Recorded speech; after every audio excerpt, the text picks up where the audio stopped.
Croup लेरिंगोट्रेकियोब्रोंकाइटिस, respiratory passages की एक बीमारी जिसमें हम देखते हैं कि बार्किंग कफ यानी भौंकने वाली खांसी होती है।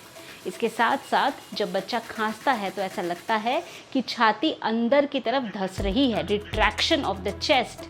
साथ में बुखार हो सकता है, गले में खराश हो सकता है। ये ज़्यादातर वायरल इन्फेक्शन जैसे RSV, respiratory syncytial virus, influenza A, B, parainfluenza virus, adenovirus, इनके कारण से होता है। बैक्टीरियल कारण से हो सकता है, बट बहुत ही रेयर है कि बैक्टीरियल कारण से ये हो, या ये हो सकता है एलर्जिक कंडीशन की वजह से हो। हमारी 3 बेहद यूजफुल मेडिसिन है इसमें, एकोनाइट, हिपरसल्फ और स्पॉन्जिया।